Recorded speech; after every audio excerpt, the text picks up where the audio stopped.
Hello everyone, welcome or welcome back to my channel. My name is Dr. Nisha and in today's video lecture we are going to study that is suppression. So है ना, हमने aphorism number 36 देख लिया. So what is there in 38th of aphorism? Now here you need to focus और आप सबको है ना ये देखने का जरूरत है, अंडरस्टैंड करने का जरूरत है कि exactly ये aphorism 38 में क्या दिया है. So 38 aphorism में क्या दिया है? सप्रेशन के बारे में दिया गया है. लास्ट अफोरिज्म 36 में क्या दिया था? तो रिपल्शन के बारे में दिया था. सो सप्रेशन, किस चीज का सप्रेशन?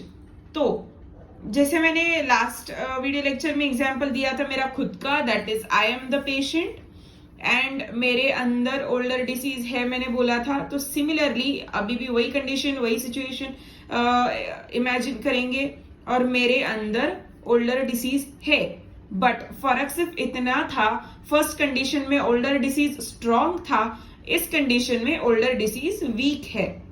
ठीक है.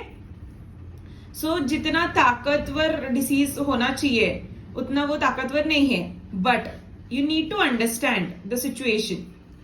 ओल्डर डिसीज मेरे अंदर है और वो वीक है.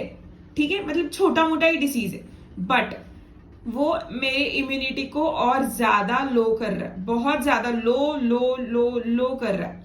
ठीक है.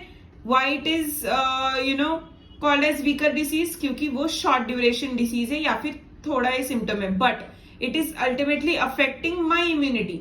तो ओल्डर डिसीज मेरे अंदर है, वो वीक है और मेरी इम्यूनिटी को वो खराब कर रहा है. ठीक है. तो अल्टीमेटली मेरा अंदर का डिसीज भी वीक है और मैं खुद भी वीक हूं. ठीक है. तो न्यू डिसीज जो आ रहा है बाहर से, जो आप लोग भेज रहे हो मेरे अंदर, तो वो वीकर डिसीज स्ट्रॉन्ग है, सॉरी न्यूअर डिसीज स्ट्रॉन्ग है. जो बाहर से आने वाला डिसीज है मेरे अंदर, वो डिसीज बहुत ज्यादा स्ट्रॉन्ग है. तो वो इजीली एंटर कर जाएगा मेरे में, बिकॉज मेरा इम्यूनिटी भी लो है एंड मेरे अंदर वीक डिसीज है. तो हम लोगों को पता है अगर हम लोग वीक रहेंगे और सामने वाला पार्टी स्ट्रॉन्ग रहेगा तो अल्टीमेटली हम लोग हार जाएंगे. सो सिमिलरली ये लॉ भी इसी टाइप का है कि मेरे अंदर वीकर डिसीज है तो बाहर से ना स्ट्रॉन्गर डिसीज आ रहा है जो कि नया है, फिर भी मुझे वो अफेक्ट करेगा. ठीक है. So this is what the second possibility is. So I will explain you what the diagram mean.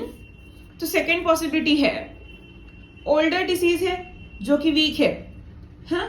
Stronger newer disease है जो कि स्ट्रॉन्ग है. ठीक है. लेकिन ओल्डर डिसीज का कोर्स है 10 दिनों का और न्यूअर डिसीज का कोर्स है 15 डेज का. ठीक है. 10 डेज एंड 15 डेज. 10 डेज का ये, 15 डेज का ये. तो इसका जो एक्शन है वो 10 डेज तक नहीं जाएगा, इसका एक्शन सिर्फ और सिर्फ 2 to 3 डेज तक जाएगा और वो मेरी इम्यूनिटी को लो करेगा.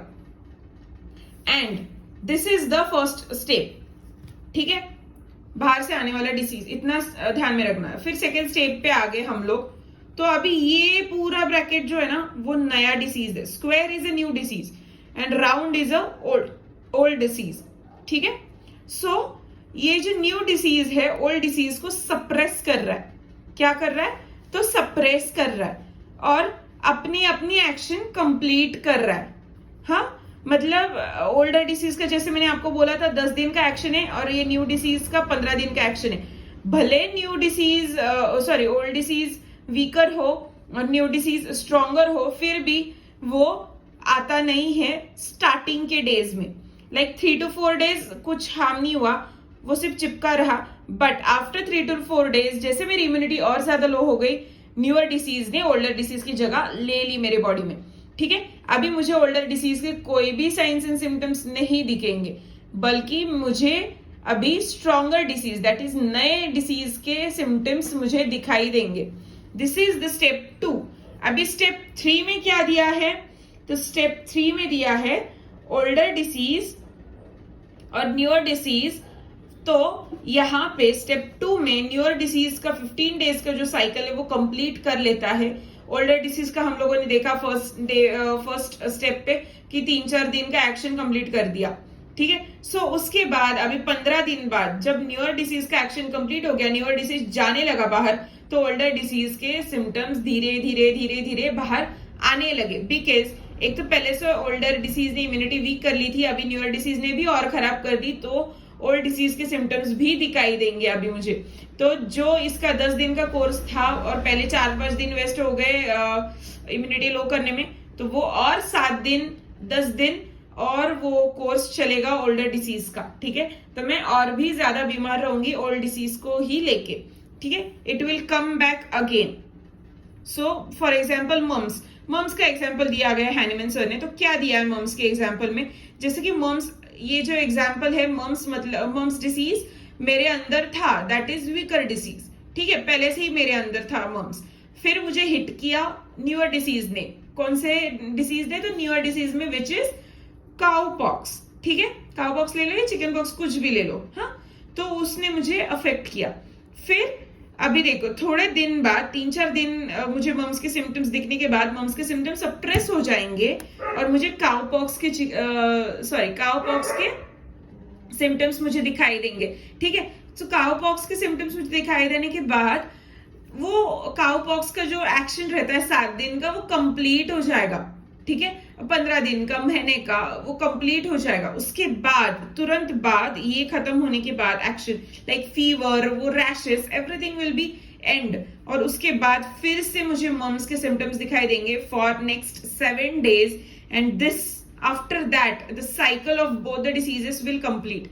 इसके बाद दोनों भी डिसीज के साइकिल कंप्लीट हो जाएंगे मेरे बॉडी में से एंड वो सबसाइड हो जाएंगे, ठीक है। मेरी इम्यूनिटी वो फिर अडेप्ट कर लेगी या फिर एक्वायर कर लेगी, ठीक है। So this is what happening in the suppression, that is aphorism number 38, ठीक है। सो ये 3 पॉसिबिलिटीज याद में रखना, ये 3 डायग्राम्स याद में रखना, आप लोग खुद से लिख पाओगे, ओके। अगर लगेगा तो आप लोग इसका स्क्रीनशॉट ले सकते हो। I have holded this for long for you guys to take a screenshot, तो आप लोग इसका स्क्रीनशॉट ले लो या जो भी आप चाहो। सो this was it, this was aphorism number 38, that is suppression. इसके अंदर वो suppression add हो गया। So yeah, this was it, this was today's video. I hope you enjoyed, I hope you like this video. If do, then do consider subscribing to my channel. Till then, bye, take care.